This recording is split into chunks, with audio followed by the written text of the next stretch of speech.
morning, good afternoon, good evening. 46 years after independence, and we are still failing to hold free, fair, and credible elections. Yes, ZANU-PF has rigged the elections and got away with it for 46 years. What we cannot and we must not deny is that in those 46 years, we did have the opportunity to implement the democratic reforms which would have ended the ZANU-PF dictatorship. The question then is, why did we fail to seize that opportunity and make the most of it? The opposition got the key, the get out of jail card, and they failed to use it. We want to focus on that issue. Why did the opposition fail to use the get out of jail card? Here is a video clip of TSVANGIRAI talking about the problems in Zimbabwe.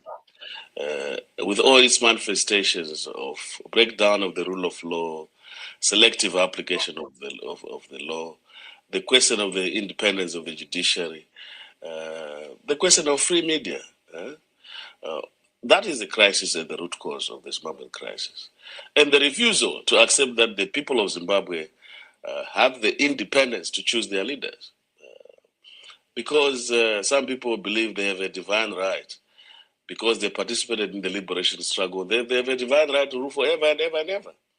So I think that people need to understand the crisis, the corruption that is the creation of a small elite at the expense of everyone else.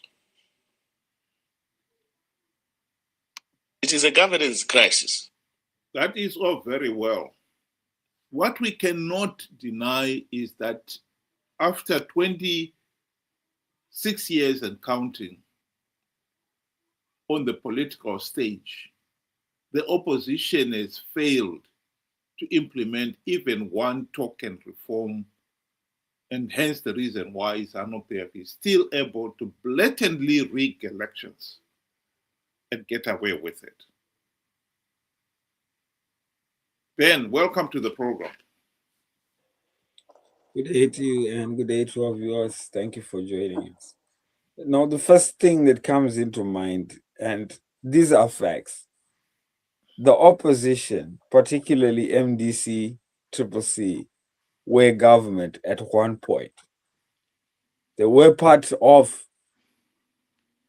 the government, and they had the best opportunity during the GNU to have implemented the reforms that were necessary to ensure that the next, election or the next years, going forward, Zimbabweans would have a meaningful say in who governs the country. And guess what happened?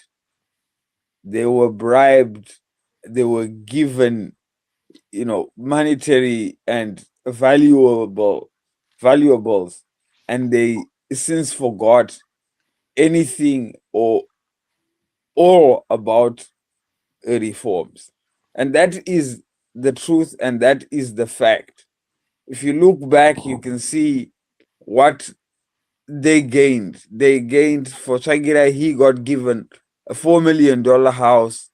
Obviously, the other guys, they got given, vehicles, houses, stands, and now as it, the truth has further surfaced, they were given farms, and they kept quiet. And the other, supporting evidence is that ZANU-PF members themselves actually, stood up and said that these MDC guys are now enjoying the pleasures of being part of a corrupt government. They have decided to keep quiet now. These are facts. these are things that have happened.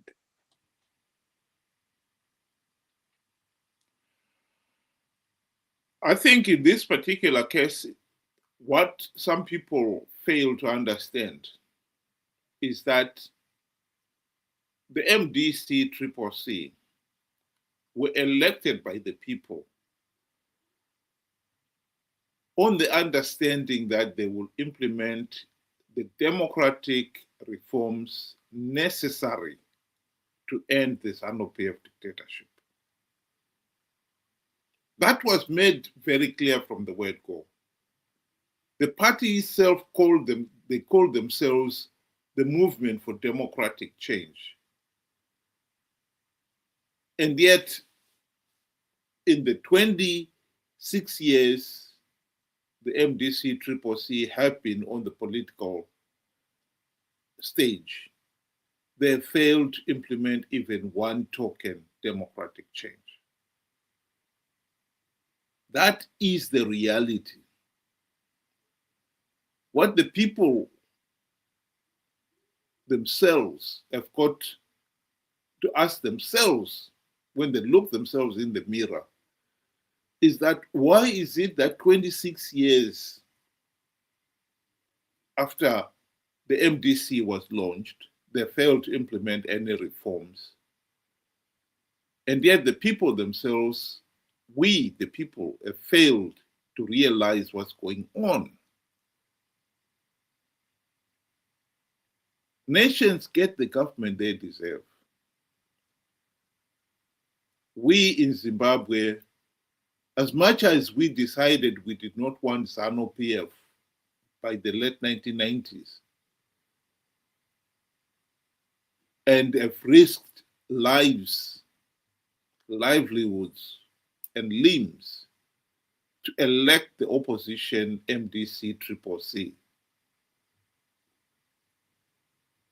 we have failed to keep tag on what they were doing.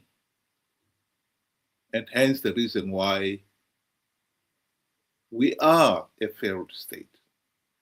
We are stuck with the ZANU-PF dictatorship because the opposition that we elected to end the dictatorship has failed us. And we, the people, have failed to see that.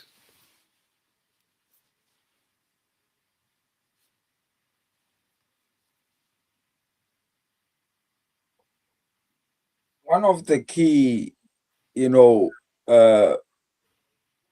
foundations of democracy is the ability for the people to hold those who aspire for public office and those that are in public office to account. They have to be accountable for their actions and their and their deeds. And it is very, very unfortunate that the people of Zimbabwe have never taken to task the likes of MDC and now CCC to task about their role that they played during the GNU, during their confrontation with SADC, because SADC actually pushed Tsvangirai and his friends to implement the reforms.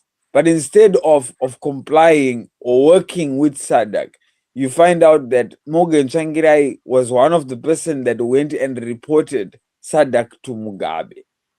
Now he was working in cahoots with ZANU-PF. We paint him as a true gallant, fighter for change. But the evidence and historical facts suggest that he was not. And those are the truths. We cannot change historical facts just because we want to please ourselves. Our failure to hold MDC-CCC accountable is why we are stuck in this mess. Because if we cannot hold those accountable, and we cannot hold MDC accountable, ZANU PF will not be held accountable as well. The true change, I believe the true change has to begin with us. We have to change our mentality. We have to change our behavior of wanting to protect those in leadership or those that are aspiring leadership roles. We have to call them out. We have to take them to task.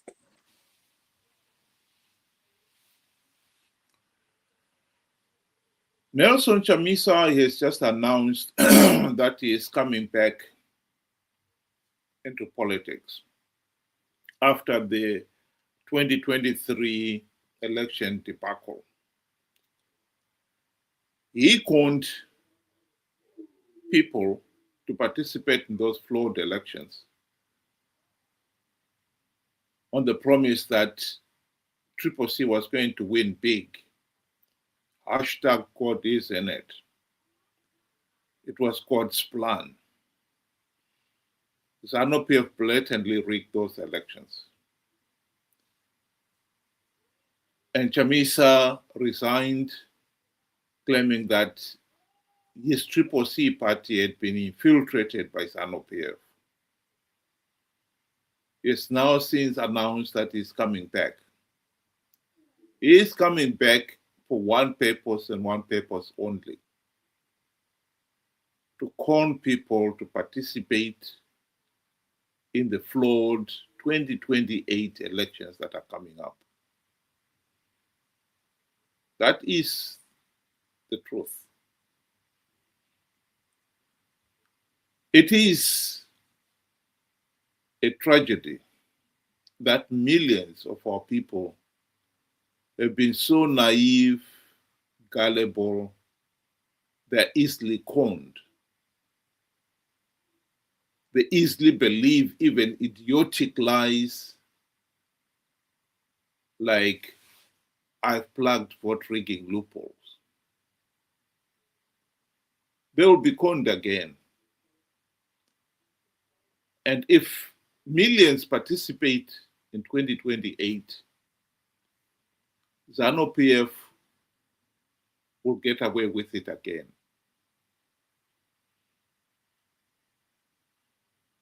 We started with question, why did the opposition fail to use